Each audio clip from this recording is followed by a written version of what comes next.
You know how some images just stick with us through history? Well, one of the most powerful is this idea of a single person holding a lantern up against this huge, overwhelming darkness. So today, we're going to unpack how this one simple image connects the totally bizarre Greek philosopher, a huge turning point in the Garden of Gethsemane, and one of the most famous paintings ever created. All right, let's get into it.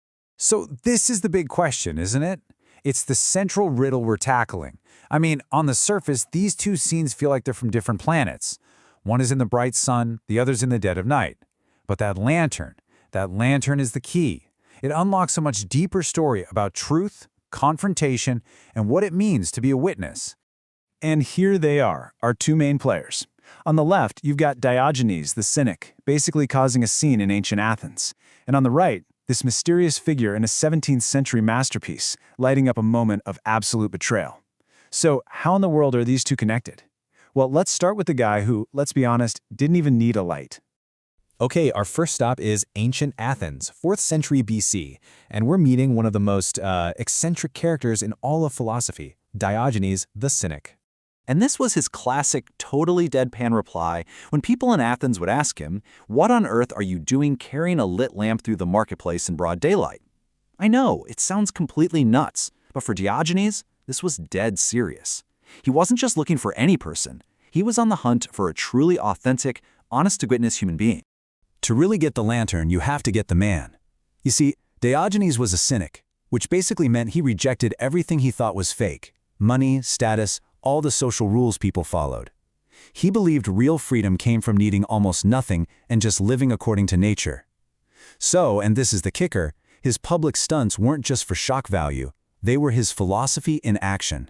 And that is the whole point, right? The lantern wasn't to help him see. It was performance art. It was philosophical theater, designed to make everybody else stop and question what they were seeing. He was basically saying that even in the bright light of day, the people of Athens were all living in darkness, totally blind to what was true and what was right. His search was a massive critique of his entire society. Okay, let's switch gears and jump to our second scene. Let's fast forward a few hundred years to a garden just outside Jerusalem, deep in the night. And the light here, well, it's not symbolic. It's a straight-up necessity. Now, the Gospel of John paints this incredibly vivid picture. And we're not talking about a couple of guards here. It's a great crowd, a whole band of soldiers, and they're bringing their own artificial light with them to cut through the darkness. They're armed with weapons, yeah, but also with lanterns and torches. And this is where you get this incredible irony that John sets up. This whole crowd brings their little man-made lights, their torches and lanterns, to find and arrest the very person his gospel has already called the light of the world. It's like bringing a candle to go find the sun. It's a showdown between a tiny flickering flame and the source of all light. So when they tell him they're looking for Jesus of Nazareth, his response is just two words, but they are absolutely electric. Ego eimi, which translates to I am. Now this isn't just a simple, yeah, that's me. In the Greek translation of the Old Testament, this is the exact phrase God uses to reveal his name to Moses at the burning bush. I mean, this is a flat-out declaration of divinity. And the effect? Whoa, it's immediate. This huge crowd of armed soldiers with all their weapons and torches is physically knocked backward. They fall to the ground. In that moment, the true light doesn't just shine in the darkness, it completely flattens it. So we've had a search for light and a major confrontation with light. Now for the final piece of the puzzle, where an artist grabs his own lantern to make sure nobody ever forgets his moment. Flash forward now, more than 1,500 years later, and the Italian master painter Caravaggio decides to capture this very scene. He was a master of this dramatic use of light and shadow, the technique called chiaroscuro, and wow, is this painting a masterclass in it. Okay, so look really closely at the painting. In all this swirling chaos, you've got soldiers, betrayal, panic.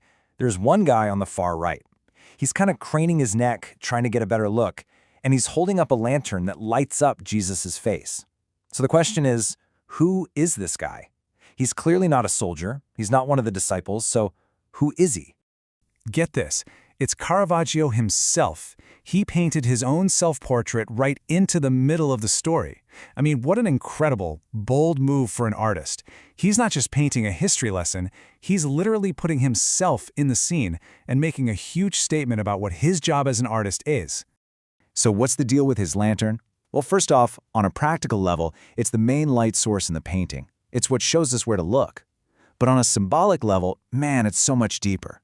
Caravaggio, the artist, is casting himself as a witness.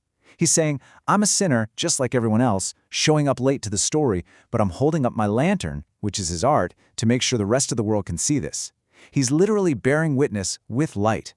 All right, it's time to connect the dots. We've got the philosopher's search, the divine showdown, and the artist's testimony. So what's the golden thread tying these three lanterns together? Well, the whole idea is perfectly wrapped up in this Latin phrase, lux in tenebris. It means simply light in darkness. It's straight out of the beginning of John's Gospel, and it gets right to the heart of this entire story, this idea of a powerful, divine truth showing up in a world that's covered in ignorance and shadow. And here's the full verse. And notice, it's not just that the light shows up, it's that it wins. The darkness can't understand it, can't put it out, can't beat it. This one single idea is the foundation for everything we've looked at today.